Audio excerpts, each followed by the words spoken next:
नमस्कार प्यारे साथियों, मैं अनुराग आपका दोस्त और होस्ट स्वागत करता हूं आपका फिर से आपके अपने यूट्यूब चैनल श्री रामाध्ययन मंत्रा में। साथियों, परीक्षा नज़दीक आ गई है। 17 मार्च एग्ज़ाम है कॉलेज लेक्चरर। उसके अलावा ये जो वीडियो आप देख रहे हो इसके जो पद है वो फर्स्ट ग्रेड, सेकंड ग्रेड, जो महाराजा गंगा सिंह यूनिवर्सिटी है बीकानेर, उसमें इन पदों को दिया गया है। तो ये सभी के काम की चीज़ें हैं। कल तक वीडियो में हमने 11 पद कर लिए थे। अब उससे आगे के जो पद है उनके बारे में बात करते हैं। साथियों, पद संख्या जो 12 है वो आपके समक्ष है। उसमें क्या दे रखा है वो पढ़ लेते हैं। देखते हैं, वैसे ही पंक्तियां पढ़ेंगे। हरि के सारे, देखो सै का क्या करना है, ख। सै का ख हो गया। हरि के खारे बड़े पकिए, जिनी जारे तिनी पाए, ज्ञान अचेत फिरई नर लोई, ता जन्मी जन्मी डहकाई। यहाँ तक देखते हैं। डहकाई का अर्थ होता है भटकना। क्या होता है? भटकना।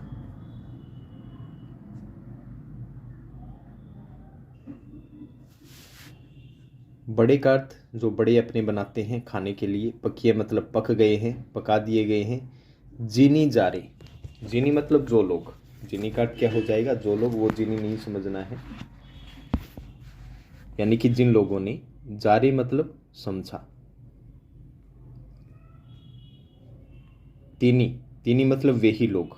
पाए मतलब प्राप्त किया अर्थात खाया। जिन लोगों ने उन बड़ों को समझा, हालांकि वो खारे थे और खारे कोई नहीं खाना चाहता। और साधना भक्ति ये सब खारी चीज़ें होती है, मेहनत का काम होता है, करना कोई नहीं चाहता, फल सब प्राप्त करना चाहते हैं। तो जिन लोगों ने ये चीज़ की, यानी कि भक्ति साधना की, उन्होंने ये चीज़ें प्राप्त भी की। ज्ञान अचेत, यानी कि जो अज्ञानी लोग हैं। अचेतन मतलब चेतना से शून्य लोग हैं। ऐसे जो नर लोई, इस प्रकार के जो लोग होते हैं वो जन्म जन्म तक इस संसार में क्या करते रहते हैं? भटकते रहते हैं, बिना ज्ञान के, बिना चेतना के। ठीक है, इन दो पंक्तियों का हिंदी अर्थ जान लेते हैं। हिंदी अर्थ क्या है? कबीरदास जी कहते हैं कि भगवान ने जो कड़वे, खारे, कड़वे अर्थात खरे बड़े पकाए हैं। कड़वे हैं परंतु क्या है? खरे हैं। ठीक है, पकाए हैं। उन्हें जिन व्यक्तियों ने समझा, उन्होंने सर्व स्वादपूर्वक खाया है। अर्थात कि भक्ति साधना के जो कड़वे प्रयास है वो भी ज्ञानी जनों को अमृत तुल्य मधुर ही प्रतीत होते हैं। जो भक्ति साधना करना जानते हैं उन्हें ये चीज़ें बहुत अच्छी लगती है। और जितने भी शेष जो अज्ञानी लोग हैं, जो चेतना शून्य लोग हैं, वो जन्म मृत्यु के फेर में फंसे हुए इस संसार में क्या करते रहते हैं? भटकते रहते हैं। आगे चलते हैं साथियों। आगे की पंक्तियां हैं, ये आपके समक्ष है, देख लेते हैं, पढ़ लेते हैं पहले। ढोल मंदलिया बैल रबाबी, बउआ ताल बजावे, पहरी चोलना आदम नाइचे, भैंसा नीरति कहावे, सयंद बैठा पान कतरई, धूस घूस गिलोरा लावई, उंदरी बपुरी मंगल गावई, कछु एक आनंद सुनावई, कहे कबीर सुनोरे संतो, गडरी पर्वत खावा, चकुआ बैसी अंगारे निगले, समद आकाश धावा। यहाँ तक देख लेते हैं। ये जो पंक्तियां हैं, कठिन अर्थ बता देता हूँ। मांदलिया ये एक वाद्य यंत्र होता है। ठीक है, रबाब ये भी एक वाद्य यंत्र होता है। बैल का अर्थ जानते हो आप, रेड बुल, लाल गोदा। बउआ का अर्थ होता है क्या? कौवा। बउआ का अर्थ क्या होता है? कौवा। अब यहाँ पे जो बैल है, यहाँ पे दो प्रकार के बैलों की बात की गई है।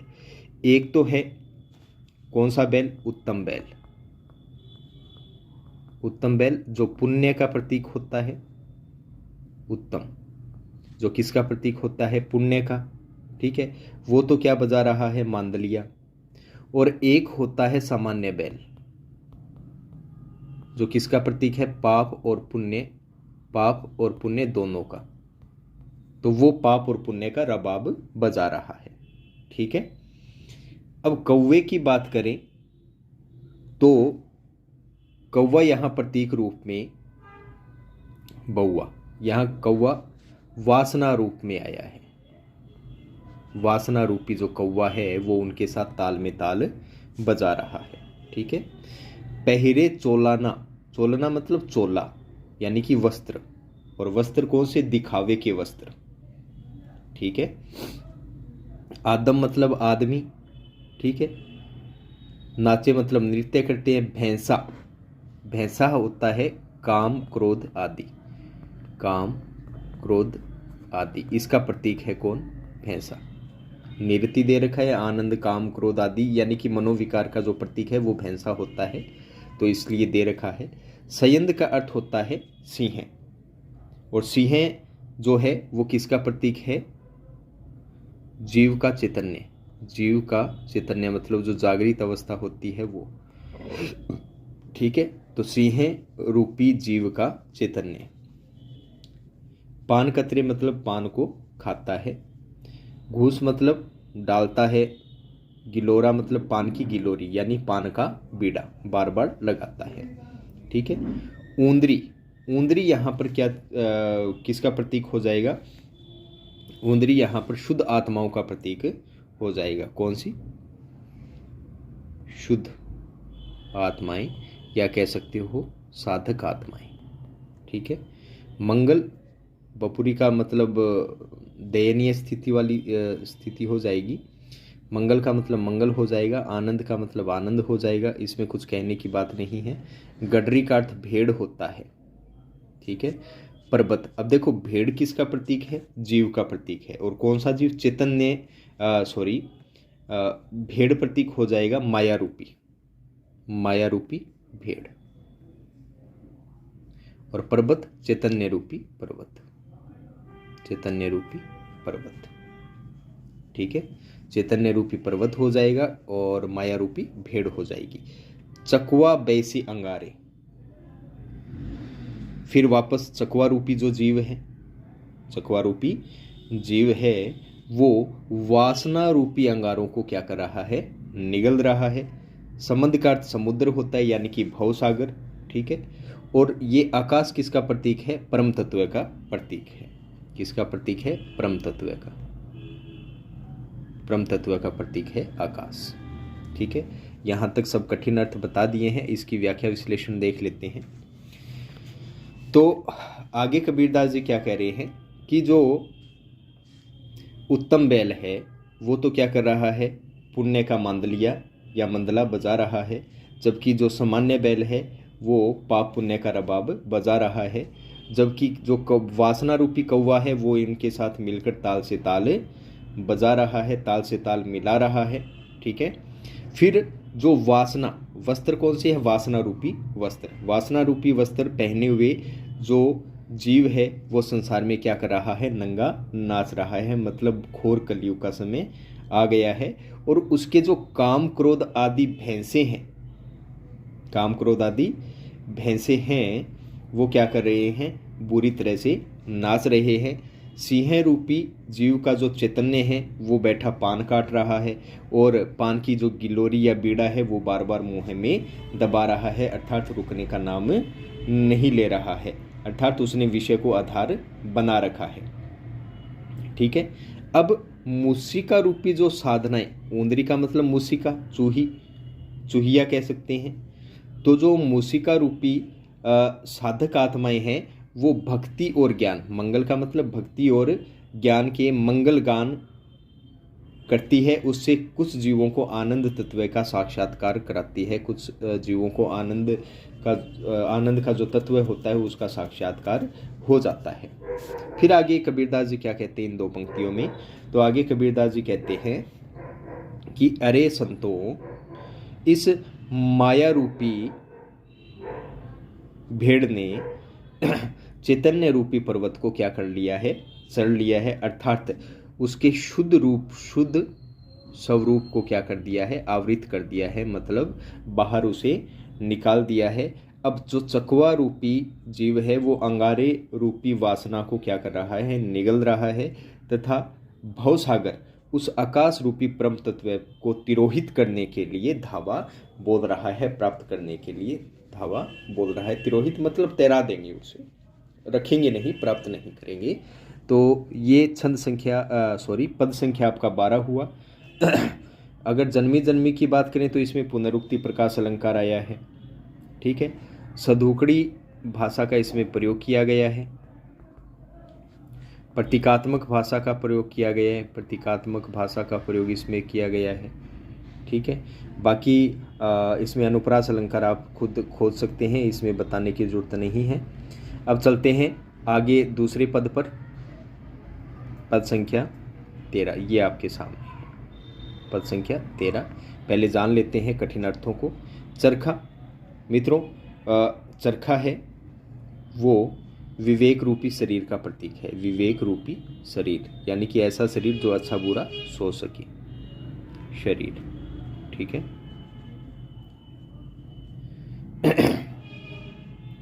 अब हजरी, हजरी एक प्रकार का महीन सूत होता है, महीन बिल्कुल बारीक सूत होता है। जरे मतलब जड़ना, जल जाना। ठीक है।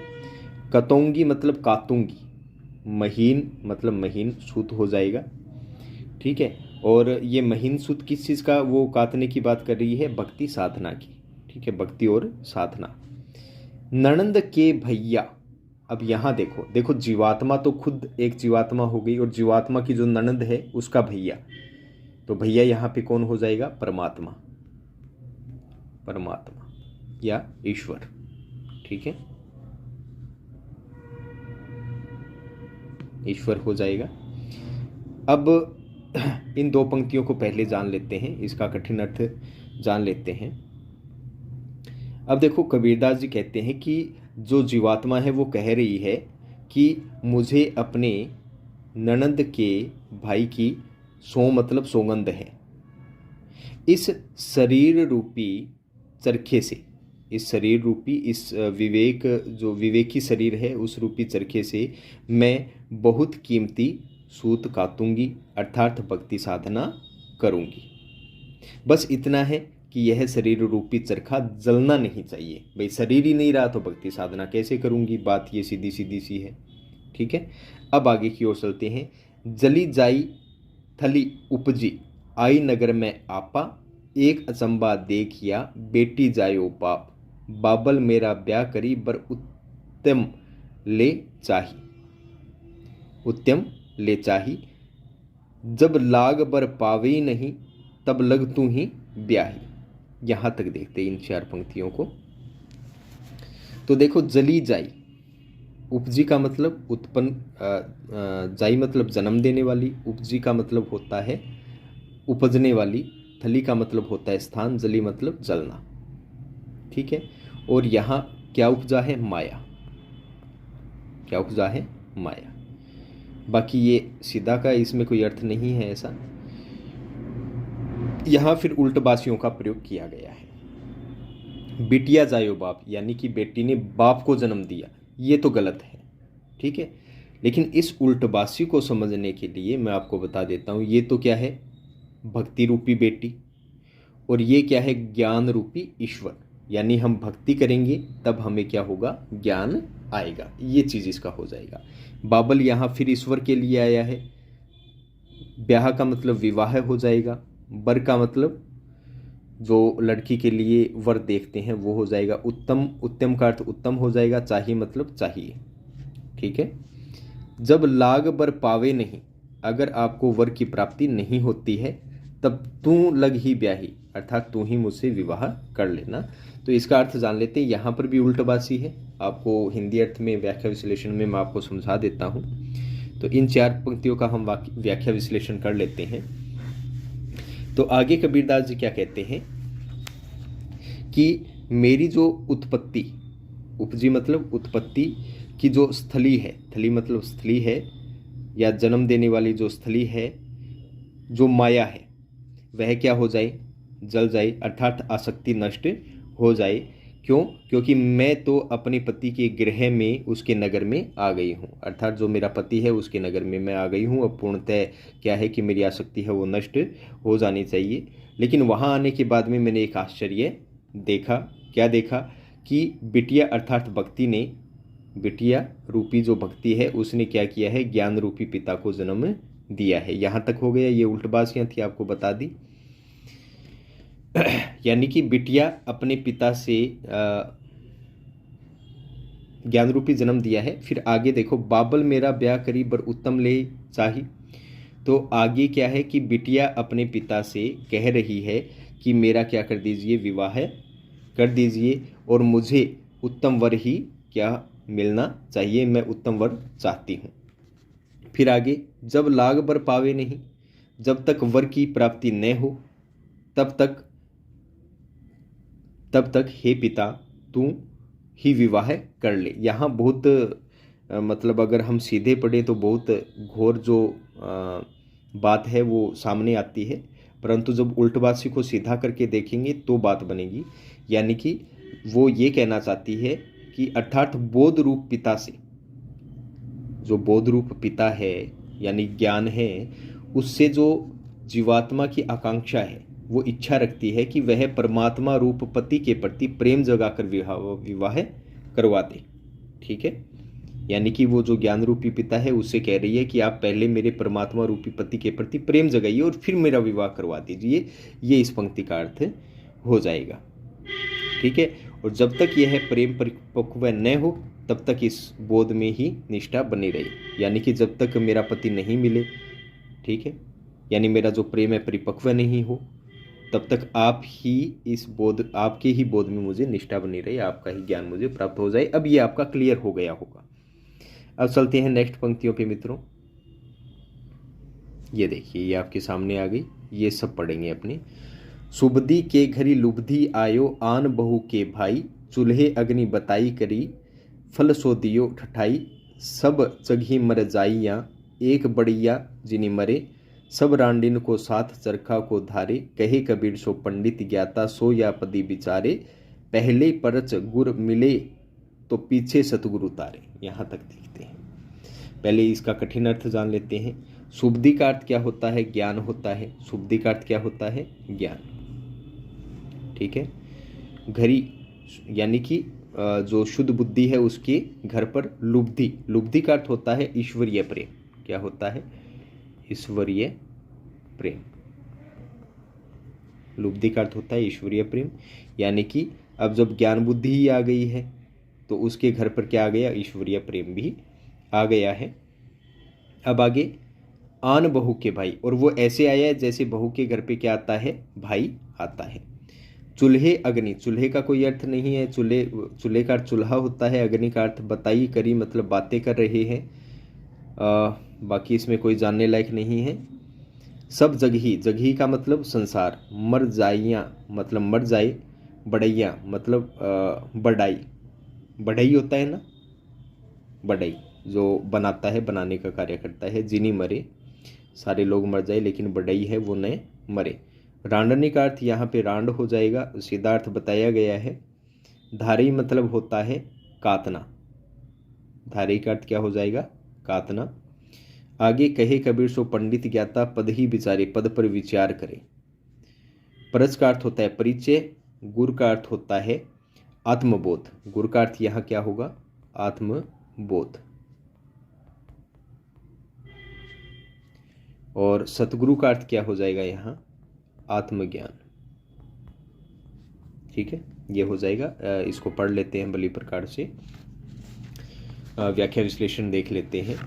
अब आगे कबीरदास जी कह रहे हैं कि अब ज्ञानवर्ती के साथ साथ में ईश्वरीय प्रेम भी घर पर आया है, और वो इस प्रकार आया है जैसे बहन के घर भाई आता है। ठीक है, अज्ञान और भक्ति दोनों ही जीव की साधना के ही पुत्र और पुत्री हैं। ठीक है, जो अज्ञान और भक्ति, यानी कि इसकी बात हो रही है अब भाई अज्ञान और जो बहू है वो क्या है, भक्ति, और ये दोनों ही क्या होते हैं, साधना के पुत्र पुत्री होते हैं। ठीक है, अब जो ज्ञान रूपी बहन है उसने क्या कर दी है, चूल्हे में को आग लगाकर अर्थात विषय वासनाओं को क्या कर दिया है, भस्म करके अपने अंतःकरण के क्या कर दिए हैं, दरवाजे खोल दिए हैं। ठठाई दियो मतलब दरवाजे खोल दिए हैं। उसने वासना रूपी विषय वासनाओं को भस्म कर दिया है।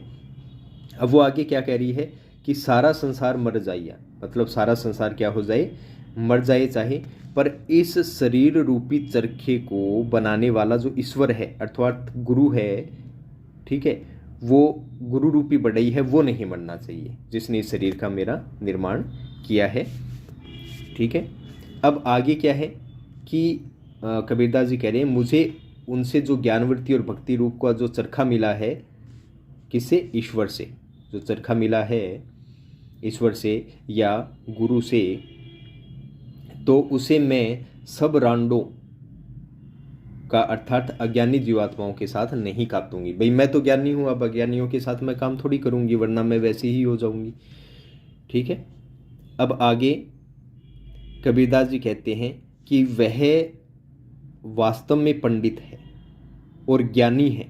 ज्ञाता मतलब ज्ञानी है, जो इस पद का क्या करता है? मनन करता है, उस पर विचार करता है। पहले जब गुरु को जिज्ञासु की योग्यता का प्रथम परिचय मिला, ठीक है, पहले क्या हुआ कि गुरु को जिज्ञासु की योग्यता का प्रथम परिचय मिला, तभी उसके बाद सतगुरु उसका उद्धार करता है। पहले परिचय होना बहुत जरूरी है, परीक्षा जरूर ली जाती है, या योग्यता के परिचय में गुरु का मंत्र मिलता है, तथा बाद में गुरु कृपा से ही उसका उद्धार होता है, उसका आत्मबोध होता है, उसे आत्मज्ञान मिलता है। तो ये पद संख्या 13 हो गई है। और इसमें देखो जली जाई, जली जाई आपको ऊपर दिख जाएगा। देखो ये देखो, ये जली जाए, यहाँ पर क्या है? अनुप्रास अलंकार आया है। ठीक है। फिर नीचे और बात करें तो कहे कबीर दे रखा है, ये देखो यहाँ दे रखा है कहे कबीर, यहाँ फिर अनुप्रास अलंकार आया है। तो यहाँ अलंकार भी आए हैं, उल्टबासियाँ भी आई हैं, और प्रतीकों का प्रयोग यहाँ पर किया गया है, प्रतीकों का प्रयोग और सधोखड़ी भाषा का प्रयोग यहाँ किया गया है। ठीक है मित्रों, अब आज के वीडियो का अंतिम जो पद है उस पर बातचीत कर लेते हैं। ये सामने आ गया है आपके पद संख्या 14, और ये क्या कहता है? अब मोही ले चली ननद के बीर अपने ही देश देसा, इन पंचनी मिली लूटी हूँ कुसंग आही बदेसा, गंग तीर मोरी खेती बारी जमुन तीर खरिहाना, सातों बिरही मेरे निपजे पंचू मोर किसाना, कहे कबीर यह अकथ कथा है कहता कहीं न जाई, सहज बाई जिही उपजई ते रमी रहे समाई। यहाँ तक पहला यहाँ ननद के बीर आया है, तो आपको पहले भी पीछे के जो पद है उसमें आपको बता दिया गया है। तो ये प्रियतम परमात्मा के लिए है, जो प्रियतम परमात्मा है ये उसके लिए है। ठीक है, ये उसके लिए। देशा मतलब अपने देश में, मोही मतलब मुझे हो जाएगा, ले चली मतलब लेकर चलो। इन पंचनी, पंचनी मतलब 500 इंद्रियां। ठीक है, काम क्रोध लोभ मोह जो भी है 5 इंद्रियां आ जाती है, आपको मालूम होगा। ठीक है। कुसंग मतलब कुसंगति हो जाएगा,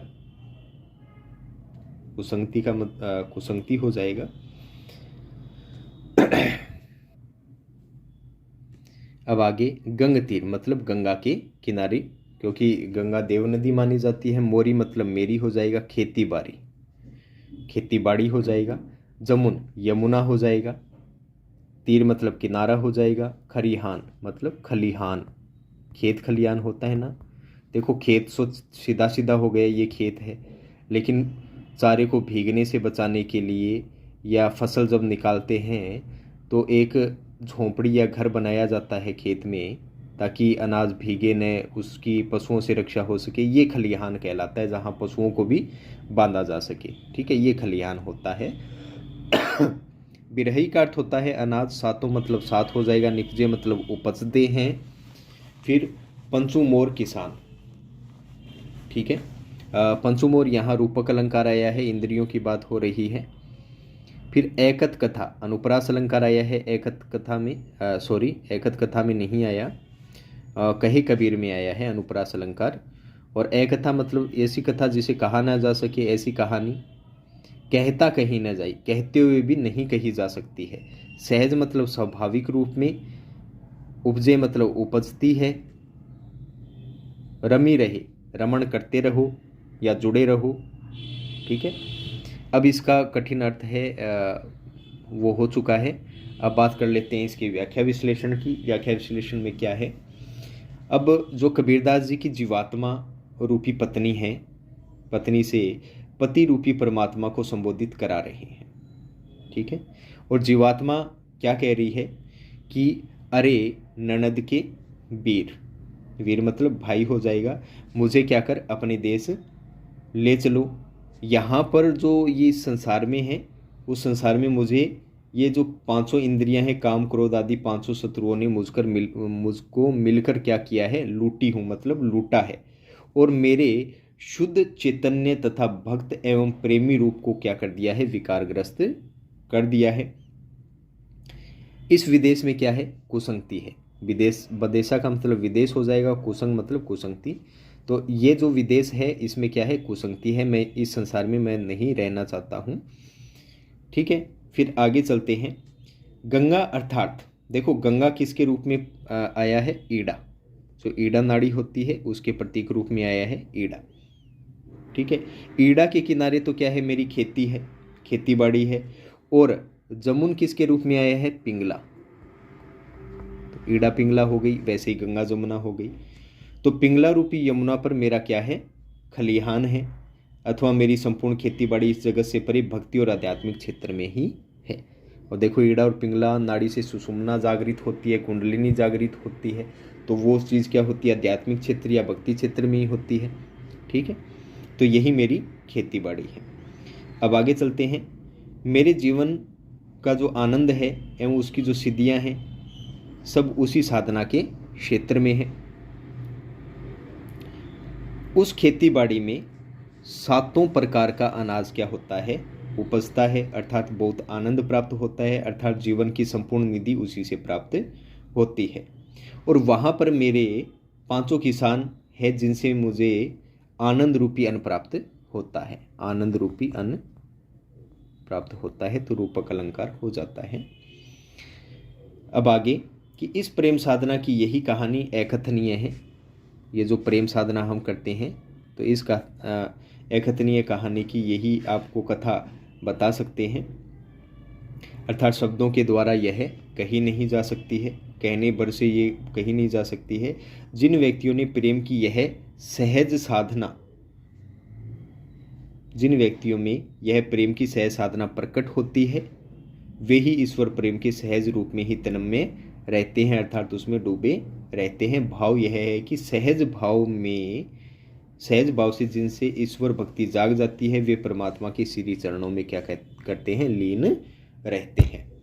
ठीक है साथियों, तो इन पंचनी ये जो इंद्रियां हैं, ठीक है, इसमें रूपक अलंकार है, ये किसान के रूप में आया है।